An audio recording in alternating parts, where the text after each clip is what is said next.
Amelia Morgan had always found solace in the quiet charm of her bookstore, Whispers of Time. Nestled in the heart of the city, it was a haven for those who sought refuge in stories. The scent of old books, the soft hum of the ceiling fan, and the distant chatter from the cafe next door were the only constants in her life. This particular morning, the sun painted golden hues on the cobblestone streets. Amelia, with her raven-black hair tied in a loose bun, hummed a tune as she unlocked the door. The bell above the entrance jingled, announcing the start of another day. As she began her routine of dusting off the shelves and arranging the displays, a worn-out tome caught her eye. It wasn't one she recognized. Curious, she picked it up, and a folded piece of paper slipped out, landing softly on the wooden floor. She bent down to retrieve it, her fingers brushing against the aged parchment. Unfolding it, she read, "Sometimes fate writes the most captivating stories." The handwriting was elegant, with a touch of flourish, but what intrigued her most was the signature at the bottom. L.M. Amelia's heart raced. L.M. were the initials of her late mother, Lillian Morgan. Could it be? She hadn't seen this handwriting in over a decade.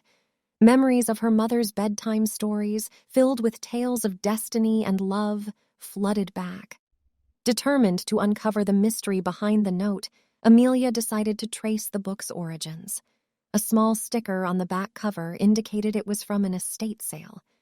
She remembered hearing about one recently, held at the Grand Mansion on Elm Street. As the day wore on, Amelia's thoughts were consumed by the note. She shared her discovery with her best friend, Olivia, who dropped by for their usual afternoon tea. Olivia, always the adventurous one, insisted they visit the mansion immediately. The two women arrived at the grandiose house, its towering spires casting long shadows. They were greeted by an elderly caretaker, Mrs. Collins, who remembered the book well. "Ah, that belonged to Lady Eleanor," she said, her voice quivering with emotion. "She was a dear friend of your mother's."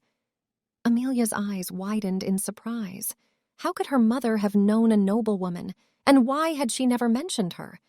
Mrs. Collins led them to Lady Eleanor's private study, where they found a series of letters exchanged between the two women. Each letter hinted at a shared secret, a bond that went beyond mere friendship. As Amelia delved deeper into the letters, the sun began to set, casting the room in a soft orange glow. She felt a connection to her mother like never before, a bridge to a past she had long forgotten. The letters were penned with an elegance that spoke of a bygone era. Each envelope bore the emblem of a dancing couple, which Amelia recognized as the insignia of the city's most renowned vintage ballroom. The correspondence between Lillian and Lady Eleanor spanned years, revealing a deep bond forged in their youth. One letter, dated a decade ago, was particularly poignant. Lady Eleanor wrote of a summer evening when the two women, in their younger days, had danced under the stars at the ballroom's annual solstice event. The letter spoke of promises made and dreams shared, of a pact that was meant to be honored on the eve of every summer solstice. Amelia's hands trembled as she read the words. The solstice was tomorrow.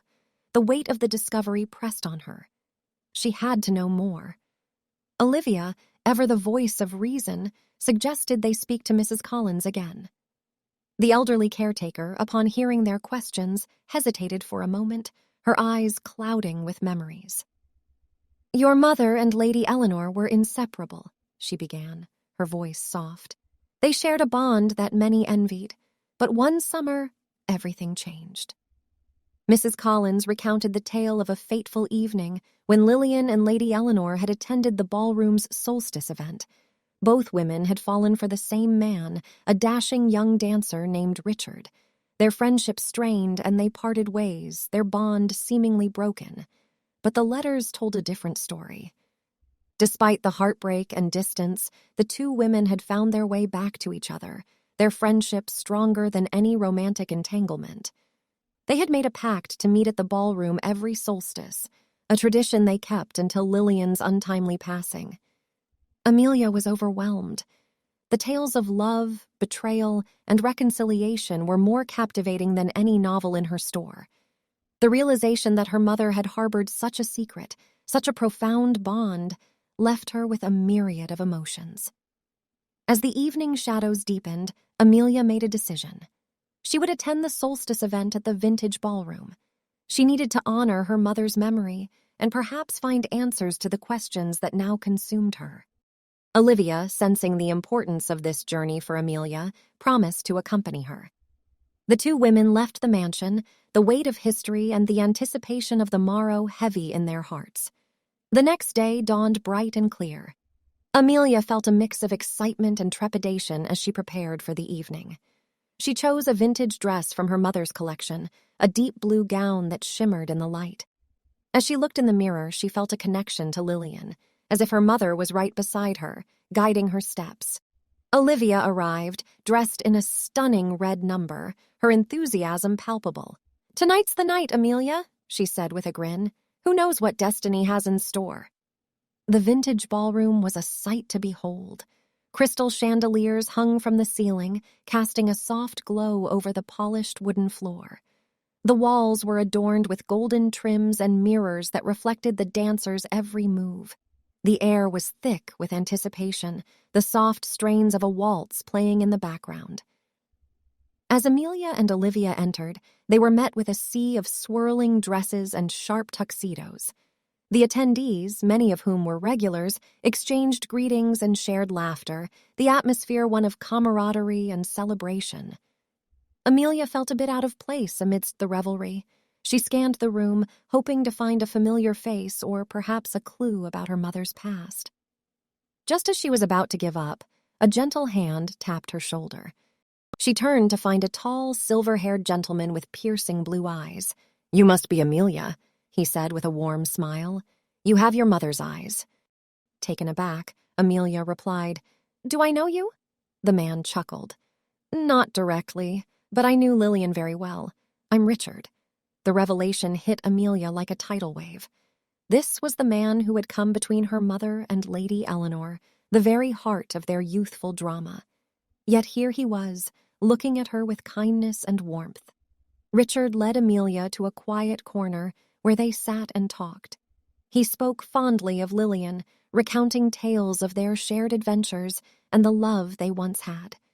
He also spoke of the regret he felt for coming between two such close friends and how he had tried to make amends.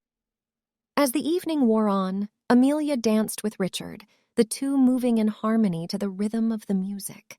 It was a surreal experience, dancing with a man from her mother's past, feeling the weight of history with every step. Lucia found herself in the captivating world of Club de Ville. She was up next for the pole dance. She stood off stage behind the dark curtains dressed in a red gown and red heels. The gown barely covered her buttocks, hence revealed all of her bare hips and sumptuous curves. With her hair one down, she had some sort of mask on that helped conceal her identity. She observed the audience, men that looked so well-to-do, young men in their 20s, 30s, and even older. She was sure that most of them had wives and children at home, but were there wasting away their lives to watch a show of shame, which she was a participant. While she waited to take up the stage, she noticed a message pop up on her phone. It was from Shem, an ardent admirer inviting her on a date. Lucia's gaze shifted to the message, she hissed. She was not cut out for any conscious emotional entanglements with men. With a subtle sigh, she brushed away the thought of a potential romance with Harry. As she stood there, immersed in the vibrant lights and pulsating energy of the club, memories of her close friend Sarah resurfaced. Sarah, 2 years older than Lucia, was already married with 3 children. Their friendship was unshakable, despite their differing perspectives on love and relationships. Sarah, often urging Lucia to search for a partner, but Lucia believed that marriage wasn't compulsory in their part of the world. She encouraged Lucia to seize life's opportunities and find someone who would bring her joy and fulfillment. Lucia respected Sarah's choices and cherished their friendship, even though she couldn't help feeling that marriage wasn't the only path to happiness. In the depths of Lucia's thoughts, as she contemplated her future, she considered the idea of being attracted to a woman. A quiet laughter escaped her lips, not out of amusement, but because she knew her seemingly religious mother, Celine, would never understand or accept such a possibility. She would say, "Have you forgotten every moral that I taught you? Have you forgotten your Sunday school lessons? Have the devil taken over your soul?" Lucia laughed again. She longed for a society that embraced love in all its forms, where people were free to love whomever their heart desired. But hey, she shouldn't even be thinking about that. Romance in any form is not for someone like her.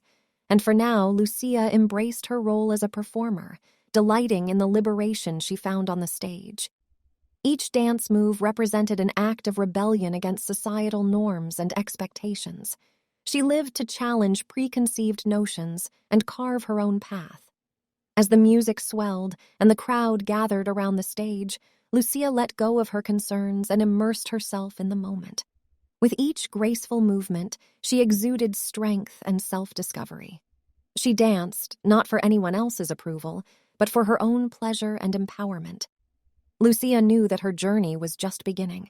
She could obviously see the men drooling around her, but none dared to touch her. It was a rule. If any of them ever dared to touch a stripper, they'll be walked out by a bouncer.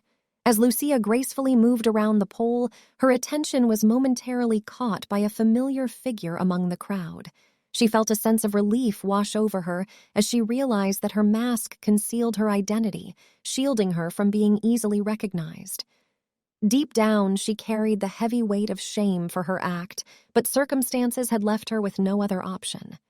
The money she earned as a stripper was her last resort, her only way to raise enough funds quickly for her mother's crucial surgery.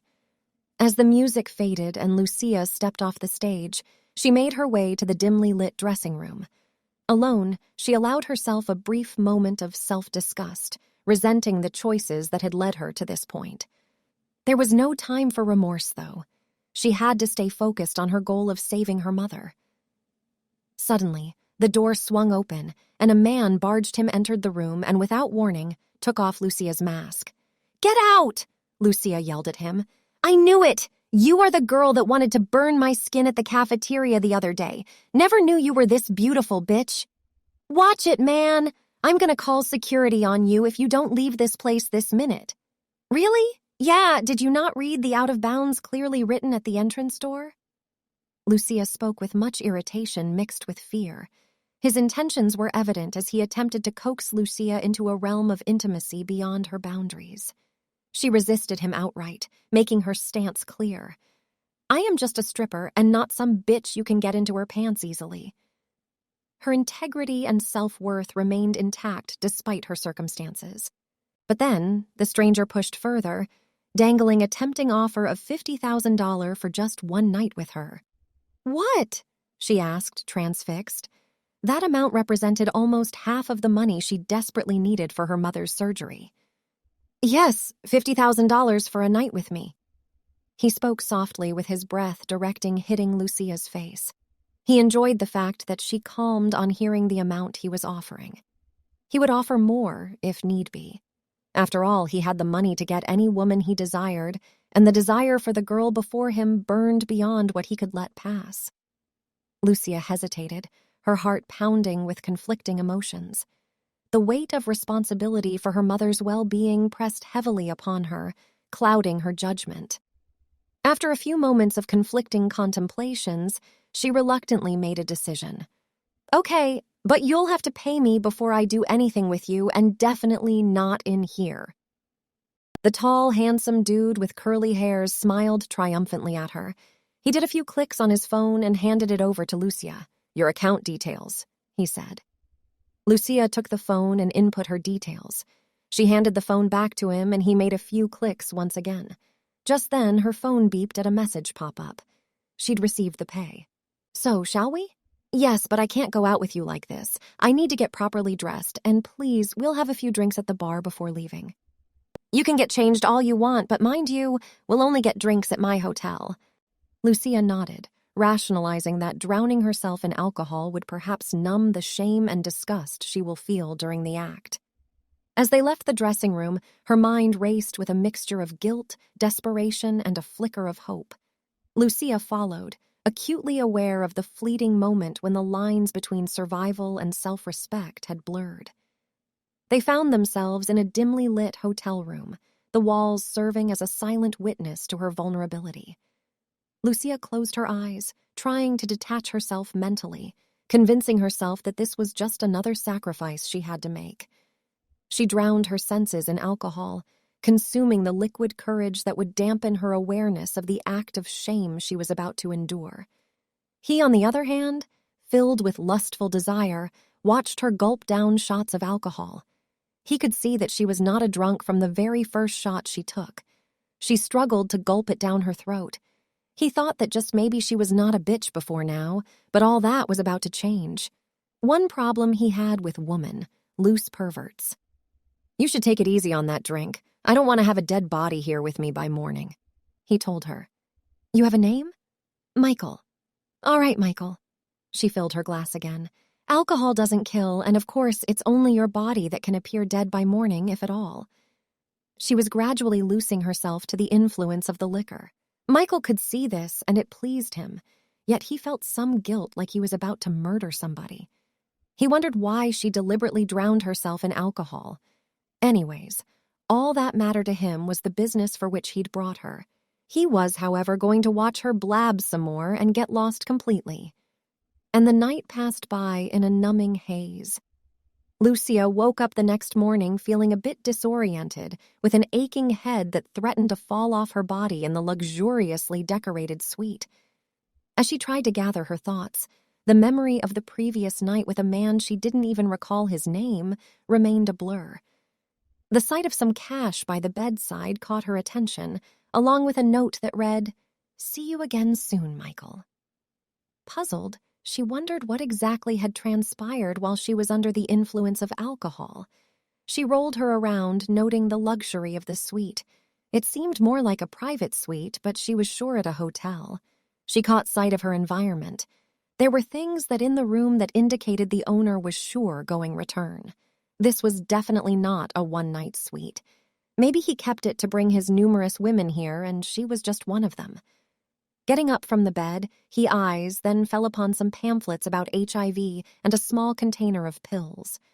Panic washed over her as she considered the possibility that she had slept with someone who was HIV positive. She couldn't remember if they had used protection, and the uncertainty frightened her.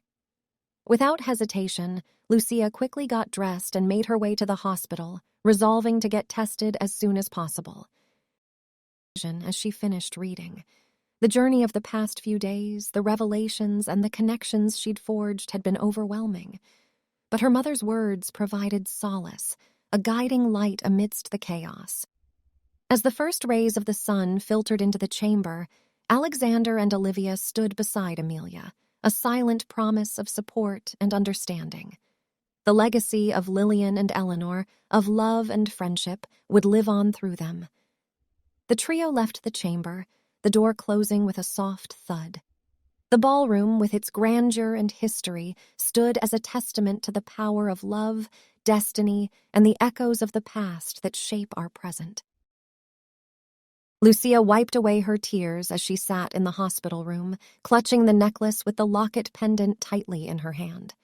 Her mother lay peacefully in the bed, unaware of the turmoil her daughter was going through. Memories flooded Lucia's mind, and she couldn't help but recall their last conversation, the one that had almost caused a tragic accident. It was at that moment that she realized how precious her mother's life was to her, and how far she was willing to go to protect her. As her tears began to subside, Lucia placed the locket pendant back around her neck, the familiar weight bringing her a small measure of comfort. "For you two, I'd give up my life all over again," she whispered, planting a soft kiss on the pendant. Her thoughts were interrupted by the sound of footsteps approaching the room. She turned her head and saw Michael standing in the doorway, a conflicted expression on his face. His eyes met hers, and Lucia couldn't help but feel a mix of anger and confusion welling up inside her. "Whoa, what were you doing here?" she asked, her voice trembling slightly.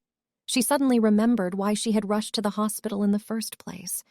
Michael folded his hands on his chest and hesitated for a moment. "Crying doesn't look good on you, you know," he said, with a stern look devoid of any emotion. Lucia, about to talk with rage, suddenly remembered the last time she had done so in this ward and immediately calmed herself and spoke in a much quieter voice. "How did you find me?" "Like, finding you is such a big deal?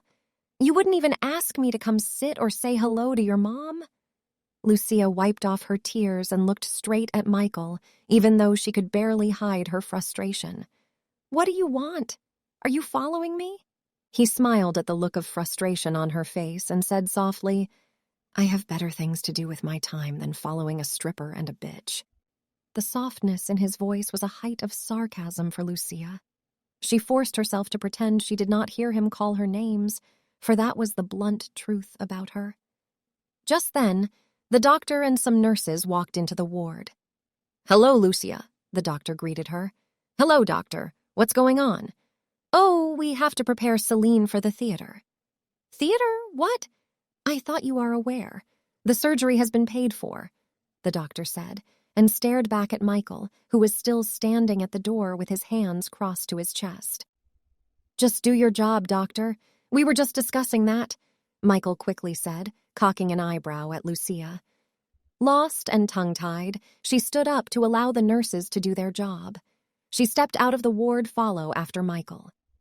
The shock washed over Lucia, leaving her speechless for a moment as she followed behind. She had never anticipated that she'll have to exchange her health for her mother's. It all made sense now, HIV in exchange for her mother's life.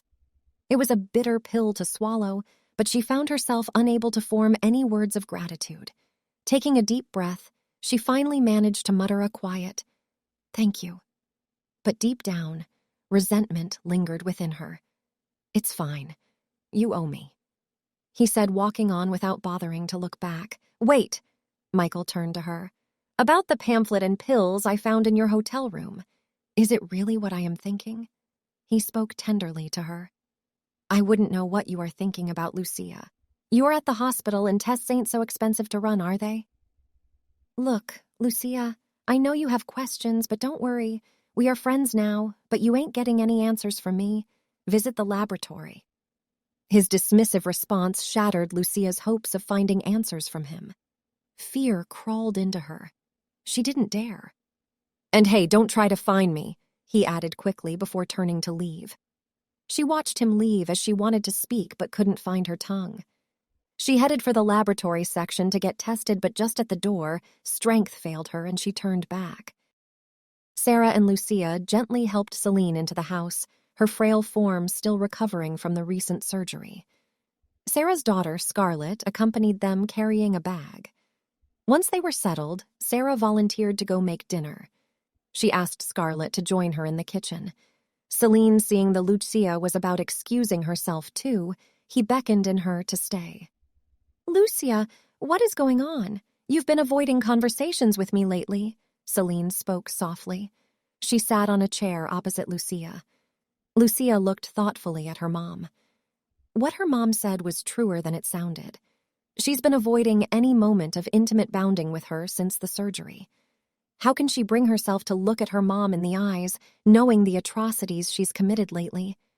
Even if she'd lie, she knew that it wouldn't be for long. "That's not true, Mom. I haven't," Lucia said. "Okay, you mind telling me who the young man that paid my medical bills is?" Lucia, her voice filled with sincerity, assured her mother, "I promise, Mom, I will find out and let you know." As they were engaged in conversation, Lucia's phone suddenly rang, piercing through the silence of the room. Apologizing, she excused herself to another corner to take the call. "Hello?" Lucia answered, her voice filled with a mix of apprehension and curiosity. "Lucia, it's Michael," spoke a deep, persuasive voice on the other end. "I know you're hesitant, but I believe it's time we meet." Lucia's brow furrowed, her mind racing with questions. "Michael, I don't think I want to see you. I appreciate all your help, but please, just let me be." A hint of frustration accompanied Michael's response. "No, Lucia, this is not up for debate. My driver will pick you up at 7:30 p.m. Wear your best." And with that, He abruptly ended the call. Lucia was taken aback by Michael's forcefulness and the lack of control she felt in the situation. She turned to find her mother, who had been eavesdropping on the conversation. Celine, her expression a mix of curiosity and concern, spoke gently. "Perhaps, my dear, it is time to give this young man a chance. Sometimes fate has a way of leading us down unexpected paths." Lucia sighed, conflicted by her mother's words. "I wish it were that easy." With her mind clouded with questions and unease, Lucia left her mother's side, determined yet cautious as she prepared for her unexpected date with Michael. She carefully chose an outfit that radiated confidence and strapped on her watch, a gift from her mother. "Meet my fiancé, Dad," Michael told his dad. "Sweetie, my dad, Anderson." Lucia's heart pounded in her chest as she listened to Michael's introduction. Her mind went blank for a moment, trying to process everything she had just heard. The weight of the situation felt suffocating, as if the air around her had grown heavy. "Good evening, Mr. Anderson," Lucia greeted shyly. "Oh, come on, my dear, don't be shy. Come, give your father-in-law a hug," Anderson said warmly with smiles as Lucia walked to him and hugged him. Anderson, Michael's father, a man in his 60s with tall and broad shoulders just like his son. White beard yet looking hot, like a youth in his prime. He wore a pair of jean trousers and a white t-shirt that fitted him perfectly and made him glow. Lucia could not help but feel some sort of warmth and peace when she shared a hug. She wondered what it was about the old man that oozed comfort upon her soul. She felt a connection, but however reminded herself not to get too comfortable. He wasn't and was never going to be his father-in-law. The three of them proceeded to a dining room which would rather be described as a banquet hall. The beauty and splendor was second to no other she'd seen. Michael pulled out a chair for her to sit and also beside her. Lucia's supposed father-in-law sat opposite them. He beckoned on them to close their eyes for a word of prayer. And he prayed, "Thank you, God, for this food. Thank you, God, for my son. Thank you, God, for making him find this damsel." While he prayed, Lucia stared at Michael with askance, but he wasn't looking at her. His eyes were closed tightly, but his lips spread apart to reveal a smiles. "Amen," they echoed and opened the dishes with Anderson volunteering to serve them both. While Lucia tried to object, Michael asked her to let him and the old man did that happily. "My dear, I know you're shy, but I'll like you to feel comfortable and see this place as your home. I don't bite. You can ask your man. I'm the most loving old man you can find as a father-in-law." Lucia smiled sweetly to Anderson. She was trying her best to concentrate on the pasta, but the appetite wasn't even there. The next few minutes passed, and Anderson asked Lucia one question after another about herself and about she and Michael. She answered cautiously and skillfully avoided some questions. Lucia looked at Michael in disbelief. They were outside, staring at the city, her voice trembling as she demanded an explanation. "What was that, Michael? You can't just drop such a bombshell on me and expect me to accept it without any explanation." Michael remained eerily calm, the light from the city skyline reflected in his eyes. "There's nothing more to explain, Lucia. We both share the same fate, and it's in our best interest to join forces. After all, you owe me for your mother's treatment, and you need my money to navigate this life." Lucia's mind raced, her thoughts filled with fear and confusion. She couldn't fathom how Michael could manipulate such a vulnerable situation to his advantage. She felt violated, as if his intentions had been deceitful from the beginning. Not that she even knew them in the first place. Her voice quivered with anger and desperation. "Is this a sick joke to you? You think you can just play with people's lives and emotions? I won't let you blackmail me into a marriage. I won't let you control my life." Michael's demeanor hardened, his voice devoid of empathy. "Lucia, you have no choice. The reality is, you need my money to afford the medications, treatments, and care necessary to stay alive. Without me, you won't have a chance." Tears pooled in Lucia's eyes, her voice filled with defiance. "I refuse to believe that my worth, my existence, is defined by your money or a disease. I won't let you strip away my independence and manipulate me into this nonsense you call a marriage." Lucia turned away from Michael, determined to escape this twisted situation. She walked swiftly towards the exit of the rooftop, her heart heavy with fear and determination. She couldn't let herself be a pawn in Michael's game anymore. Just as she reached for the door, the sound of footsteps echoed behind her. Michael's cold voice reached her ears, laced with a last attempt at control. "Think carefully, Lucia. This is your chance to secure your future. Without me, you may not leave more than a year." With a surge of bravery, Lucia turned to face Michael, her eyes filled with determination. "You may have the power in this moment, but I refuse to let fear guide me." As Lucia stood there, witnessing Michael's sudden and intense display of affection, her initial instinct was to pull away. The suddenness of his actions took her by surprise, causing a swirl of uncertainty inside her. But as Michael's lips met hers, something unexpected happened. Instead of pushing him away, Lucia felt a spark igniting deep within her. There was a magnetic pull, a raw desire that she couldn't deny. Despite her confusion, a part of her longed for this connection, this wild and passionate moment. Her mind raced, questioning her own reactions as their tongues intertwined and their bodies pressed closer together. Every lingering touch left a trail of fire in its wake, a mixture of pleasure and confusion that coursed through her veins. It was as if a dormant passion within her had been awakened by his rough yet tender caresses. With every deep kiss, Lucia could feel a surge of emotions building within her. She could sense the intensity of Michael's affection, the raw desire that emanated from him. It was both overwhelming and exhilarating, as if they were exploring uncharted territory together. But as the intensity of the moment started to wane, Lucia gently pulled away, her breath coming in ragged gasps. Looking into Michael's eyes, she saw a reflection of her own bewilderment. They both shared a desire to understand this inexplicable connection, to uncover the meaning behind the mutual sparks. "Michael," Lucia whispered, her voice filled with a mix of curiosity and vulnerability. "What do you want from me?" Michael's face returned to its usual, his indifference. "Lucia, I don't know the answer to that either. Maybe we should find out." Lucia nodded involuntarily. The days following the revelations about her mother's past were transformative for Amelia. The bookstore, which had always been her sanctuary, now resonated with the echoes of her family's history. Each corner, each book, seemed to whisper tales of love, sacrifice, and redemption. Amidst this whirlwind of emotions, one constant remained: Alexander. Their bond, which had begun as a shared quest to uncover their family's intertwined pasts, had blossomed into something deeper. Their meetings, initially centered around the mysteries of the ballroom, now often found them exploring the town, sharing stories, and dreaming of the future. One evening, as they walked along the riverbank, the golden hues of the setting sun reflecting in the water, Alexander stopped and turned to Amelia.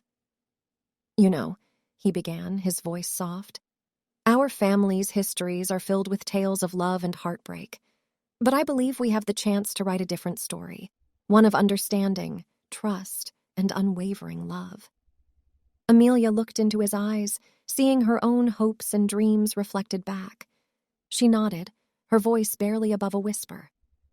"I feel the same. Our past may be filled with twists and turns, but our future is ours to shape." Their moment of connection was interrupted by the sudden appearance of a figure from the shadows. A woman, elegant and poised, with striking features that bore a resemblance to Alexander.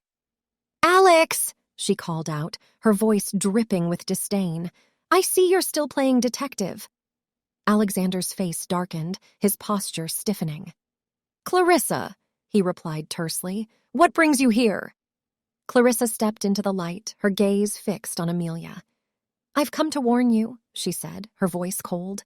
"Stay away from my family's affairs. The past is best left buried." Amelia, taken aback by the hostility, tried to respond, but Alexander intervened. "Clarissa, this is between us. Leave Amelia out of it." Clarissa scoffed, her eyes flashing with anger. "You always were naive, Alex, but mark my words, digging up the past will only bring pain and heartbreak." With that, She turned on her heel and disappeared into the shadows. The encounter left Amelia shaken. Alexander, sensing her unease, took her hand. "I'm sorry you had to witness that," he said, his voice filled with regret. "Clarissa is my cousin. Our families have had differences, especially regarding the ballroom and its secrets." Amelia nodded, trying to process the information. "But why the hostility? Why the warning?" Alexander sighed, running a hand through his hair. "It's complicated. There are aspects of our family's history that some would prefer remain hidden. But I believe in the truth, in understanding our past to build a better future." They continued their walk, the weight of the encounter hanging over them. But as the night deepened, the stars shining brightly above, Amelia felt a renewed sense of purpose. She was determined to uncover the truth, to understand the whispers of the past, and to write a new chapter of love and understanding. The revelations from the hidden chamber had profound implications. Amelia felt the weight of generations on her shoulders, the collective hopes and regrets of her ancestors urging her to set things right. The bookstore, which had always been a place of solace and discovery, now felt like the epicenter of a story that spanned decades. One evening, as the sun cast its golden glow over the town, Amelia sat in the reading nook of her store, lost in thought. The book of records, with its tales of ambition, betrayal, and redemption, lay open before her. She was interrupted by the soft chime of the doorbell. Looking up, she found Alexander, his face etched with concern. "We need to talk," he began, taking a seat opposite her. "The discovery of the book has set things in motion. There are those in my family, led by Clarissa, who believe that the truth should remain buried. They fear the repercussions, the potential tarnishing of the Turner name." Amelia nodded, understanding the gravity of the situation. "But we can't let fear dictate our actions. The past, with all its complexities, deserves to be acknowledged." Alexander sighed, running a hand through his hair. "I agree. But it's not just about acknowledging the past. It's about forging a new future, one where the Morgans and Turners aren't bound by old grudges and misunderstandings." The two sat in silence, the weight of their responsibility pressing down on them. The Book of Records wasn't just a chronicle of the past. It was a testament to the power of love, understanding, and forgiveness. Determined to set things right, Amelia and Alexander decided to organize a gathering, inviting members of both the Morgan and Turner families. The aim was to share their discoveries, to bridge the divide that had kept the families apart for generations. The day of the gathering dawned bright and clear. The bookstore was transformed into a haven of reconciliation, with photographs, letters, and artifacts from the past displayed prominently. As guests began to arrive, there was a palpable tension in the air, a mix of anticipation and apprehension. Taking center stage, Amelia began to recount the tale of the Morgans and Turners, weaving in the discoveries from the Book of Records. She spoke of the ambitions and dreams that had united the families, the betrayals that had torn them apart, and the hope for a brighter future. As she spoke, the atmosphere in the room began to shift. Resentment and suspicion gave way to understanding and empathy. Old grudges were set aside, replaced by a collective desire to heal and move forward. The climax of the evening came when Amelia and Alexander performed a dance, a tribute to the legacy of Lillian and Eleanor. As they moved gracefully across the floor, their performance encapsulated the highs and lows of their family's shared history, culminating in a promise of a brighter tomorrow.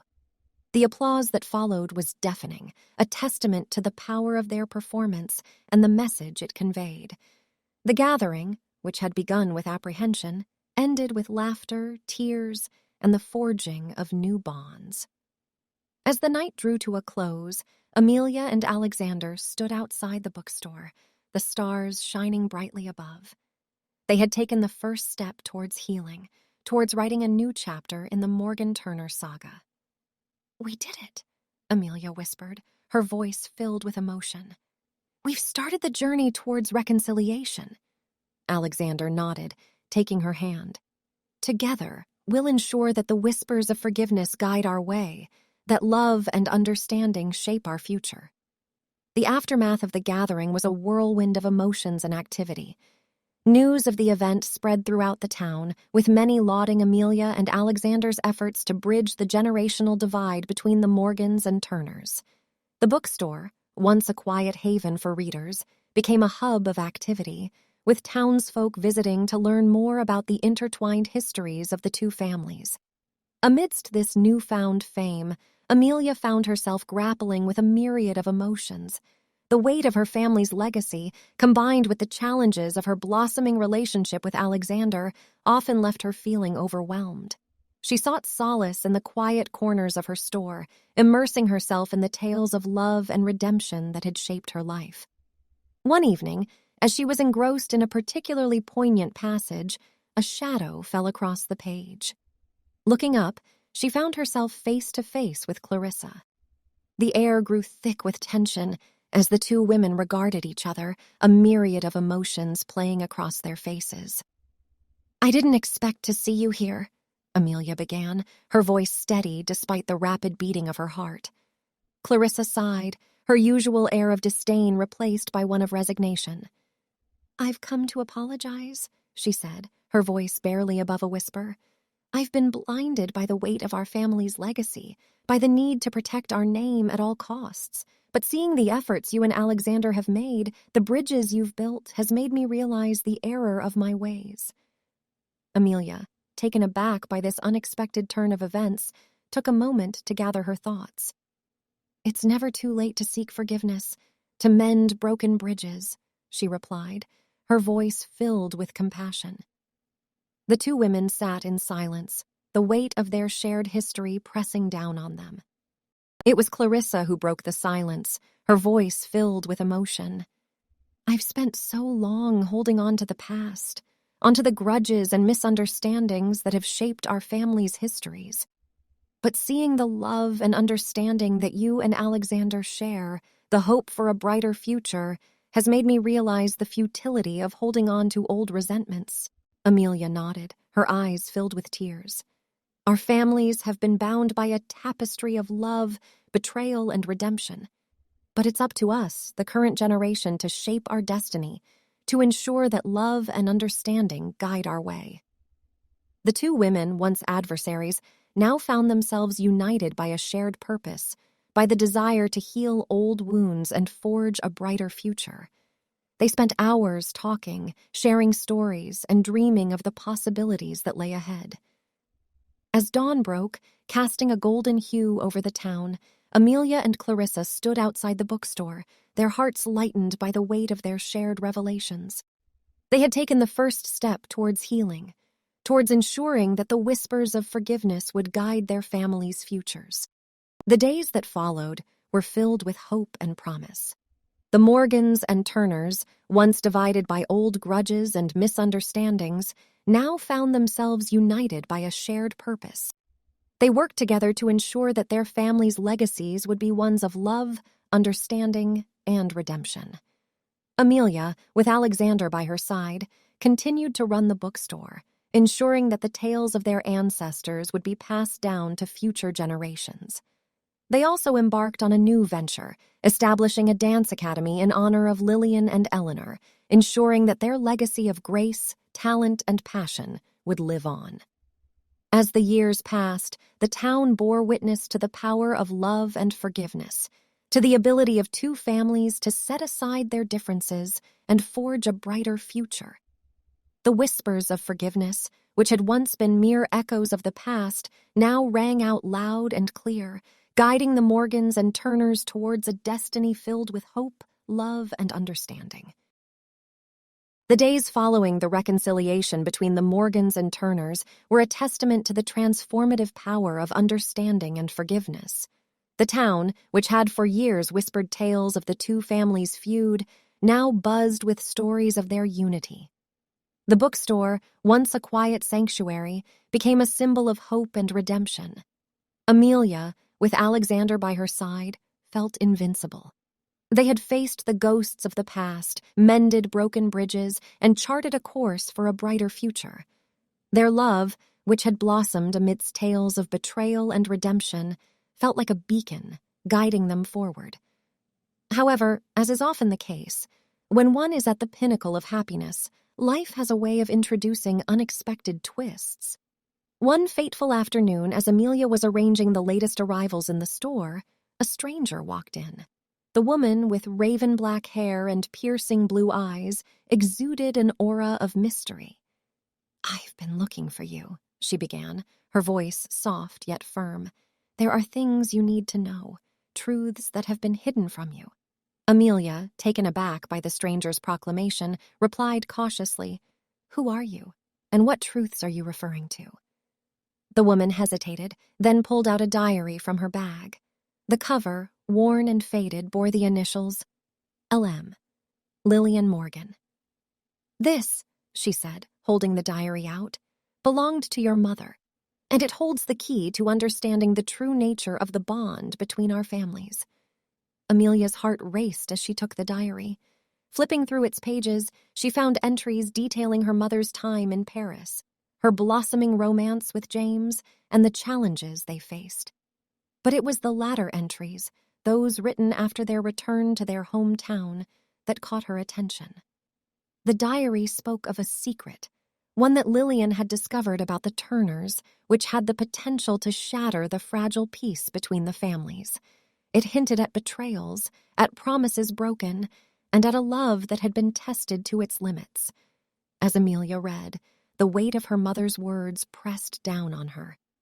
The past, with its intricate web of love, betrayal, and redemption, had once again intertwined with her present, threatening to unravel the future she had envisioned. The stranger, sensing Amelia's turmoil, spoke up. "I am Isabel, Clarissa's sister. Our family's histories are more intertwined than you can imagine, and while I believe in the power of love and forgiveness, there are those who would prefer the past remain buried." Amelia looked up, her eyes filled with a mix of anger and determination. "The truth, no matter how painful, deserves to be acknowledged. We've come too far to let old grudges and misunderstandings dictate our future." Isabel nodded, a sad smile playing on her lips. "I hope you're right. But be prepared, for the road ahead is fraught with challenges. The diary, with its tales of love and betrayal, will test your faith, your trust, and your love." With that, she turned and left, leaving Amelia with the diary and a myriad of questions. The sun set, casting a golden hue over the town, as Amelia, with the weight of her mother's legacy on her shoulders, prepared to face the challenges that lay ahead. The diary became Amelia's constant companion. Each night, after the bookstore closed its doors, she would immerse herself in its pages, journeying through her mother's memories.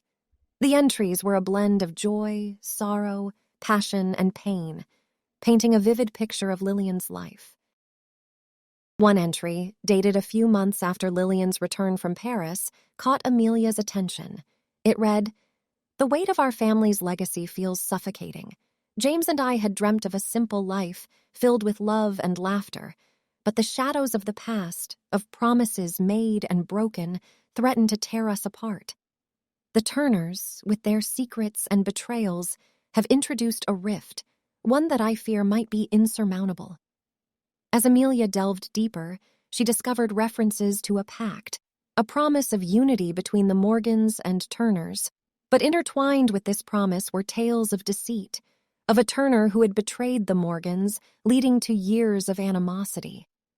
The diary also hinted at a secret, one that Lillian had discovered, which had the potential to change the course of their family's histories. But frustratingly, the details were vague, with Lillian's entries becoming increasingly cryptic. Amelia's quest for answers led her to the attic of her childhood home. Amidst the boxes of memories, she found a trunk, its contents covered in a thick layer of dust. Inside were letters, photographs, and artifacts, each telling a piece of the Morgan Turner saga. One letter, its edges yellowed with age, stood out. Addressed to Lillian from Eleanor Turner, it read, "Dearest Lillian, I hope this letter finds you well. I've discovered something, a truth that has the power to heal old wounds. but I fear its revelation might also introduce new challenges. Meet me at the old oak tree, where our family's destinies first intertwined, and I'll share everything."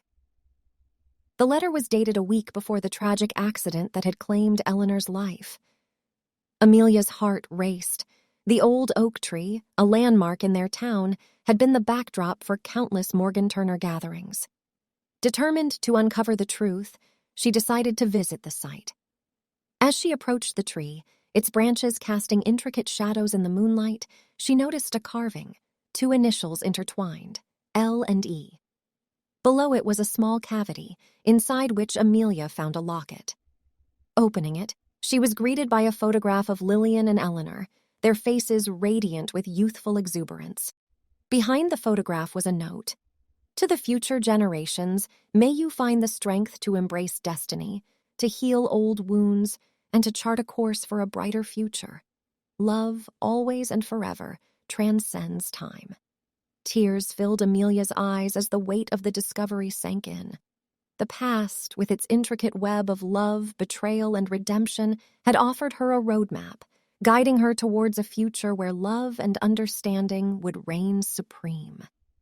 As dawn broke, Amelia, with the locket clasped tightly in her hand, made her way back to the bookstore. She was determined to share her discovery, to ensure that the Morgans and Turners, bound by a shared destiny, would move forward, united by love and understanding. The revelation of the locket and its poignant message became the talk of the town. Amelia's bookstore, already a hub of activity, was now flooded with visitors eager to catch a glimpse of the artifact that symbolized the deep bond between the Morgans and Turners. One evening, as Amelia was sharing the story of her discovery with a group of enthralled listeners, the door chimed, heralding the arrival of Alexander. His face was pale, his eyes reflecting a storm of emotions. Without a word, he beckoned Amelia to a quiet corner. "I've received a letter," he began, his voice trembling. "It's from my father." Amelia's heart skipped a beat. Alexander's father, Lord Turner, had been estranged from the family for years, having chosen to live in isolation after a series of disagreements with his kin. Alexander handed her the letter. The handwriting, elegant and precise, spoke of a man of refinement. The contents, however, were anything but refined. "My dear son, I've been keeping abreast of the recent developments in our town. The so-called reconciliation between our families, the discovery of that locket, and the tales of love and unity. It's all a farce.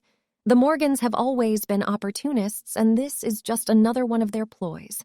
I urge you to sever ties with Amelia and her kin before it's too late." Amelia looked up, her eyes filled with tears. "Alexander, He silenced her with a gentle touch. "I don't believe a word of it," he whispered. "But we need to confront this. We need to face my father and lay the ghosts of the past to rest." Determined to seek answers, Amelia and Alexander embarked on a journey to Lord Turner's estate, a sprawling mansion located on the outskirts of town. The journey was fraught with tension, the weight of generations of misunderstandings pressing down on them. As they approached the mansion, they were greeted by the sight of Lord Turner, his imposing figure silhouetted against the setting sun. The air was thick with anticipation as father and son locked eyes, years of estrangement and resentment evident in their gaze. "Why have you come?" Lord Turner's voice boomed, echoing through the vast expanse of his estate. "To seek the truth," Alexander replied, his voice firm, "to understand the source of your animosity and to pave the way for a brighter future." Lord Turner scoffed. "The truth? The Morgans have always been adept at twisting the truth to suit their narrative." Amelia stepped forward, the locket clasped tightly in her hand. "This," she said, holding it out, "is a testament to the bond between our families, a bond forged in love, understanding, and mutual respect. We're here to honor that bond, to ensure that the whispers of destiny guide our way." Lord Turner regarded the locket, his face a mask of conflicting emotions. "That locket," he began, his voice filled with emotion, "was a gift from Lillian to my sister Eleanor. It symbolized their bond, their shared dreams and aspirations. But it also became a symbol of betrayal, of promises broken. As the night deepened, Lord Turner shared tales of the past, of love tested by adversity, of dreams shattered by betrayal. But amidst the tales of sorrow and regret, there was also hope, a glimmer of a brighter future. Amelia and Alexander listened, their hearts heavy with the weight of their family's legacies. But as dawn broke, casting a golden hue over the estate, they felt a renewed sense of purpose. "We can't change the past," Amelia whispered, her voice filled with determination. "But we can shape the future, ensure that love, understanding, and forgiveness guide our way." Lord Turner nodded, a tear escaping his eye. "Go forth," he said, his voice filled with emotion. "Embrace destiny, and ensure that the Morgans and Turners, bound by a shared past, move forward, united by love and understanding." The journey back from Lord Turner's estate was one of introspection for Amelia and Alexander. The vast landscape, bathed in the soft hues of dawn, seemed to mirror their emotional journey, from the dark valleys of misunderstandings to the hopeful peaks of reconciliation. Upon their return, the town was abuzz with anticipation. Word had spread about their visit to the reclusive Lord Turner, and everyone was eager to hear the outcome. Amelia's bookstore, which had become the epicenter of the Morgan Turner saga, was packed to the brim. Taking center stage, Amelia began recounting their encounter with Lord Turner. She spoke of the tales of love and betrayal, of dreams shattered and hopes rekindled. As she delved into the intricacies of their family's intertwined histories, the audience hung on to her every word, their emotions ebbing and flowing with the narrative. But it was the conclusion of her tale, the promise of a brighter future, that elicited the most profound reaction. A collective sigh of relief swept through the room, followed by applause that seemed to shake the very foundations of the bookstore. Amelia, overwhelmed by the outpouring of support, took a moment to compose herself. "Our families," she began, her voice filled with emotion, "have been bound by a tapestry of love, betrayal, and redemption. But it's up to us, the current generation, to shape our destiny, to ensure that love and understanding guide our way." The days that followed were a testament to the transformative power of love and understanding. The Morgans and Turners, once divided by old grudges and misunderstandings, now found themselves united by a shared purpose. They worked together on community projects, ensuring that their legacy would be one of unity and collaboration. Amelia and Alexander, their love stronger than ever, became the torchbearers of this newfound unity. They organized events, workshops, and gatherings, all aimed at fostering understanding and collaboration among the townsfolk. One such event, a grand ball held at the Vintage Ballroom, stood out. The theme was Embrace of Destiny, and it aimed to celebrate the shared history of the Morgans and Turners. The ballroom, with its ornate chandeliers and intricate frescoes, was a sight to behold. But it was the attendees, dressed in their finest, their faces radiant with joy, that stole the show. As the clock struck midnight, Amelia and Alexander took to the floor, their dance a tribute to the legacy of Lillian and Eleanor. As they moved gracefully across the floor, the audience was spellbound, their performance a poignant reminder of the power of love and understanding. The ball, which lasted till the wee hours of the morning, was a resounding success. It became an annual tradition, a symbol of the town's commitment to unity and collaboration. Amelia and Alexander, their love stronger than ever, became the torchbearers of this newfound unity. They organized events, workshops, and gatherings, all aimed at fostering understanding and collaboration among the townsfolk. One such event, a grand ball held at the Vintage Ballroom, stood out. The theme was Embrace of Destiny, and it aimed to celebrate the shared history of the Morgans and Turners. The ballroom, with its ornate chandeliers and intricate frescoes, was a sight to behold. But it was the attendees, dressed in their finest, their faces radiant with joy, that stole the show.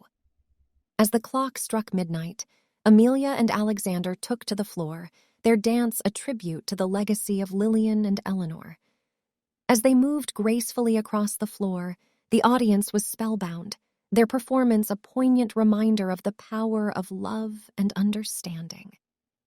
The ball, which lasted till the wee hours of the morning, was a resounding success. It became an annual tradition, a symbol of the town's commitment to unity and collaboration.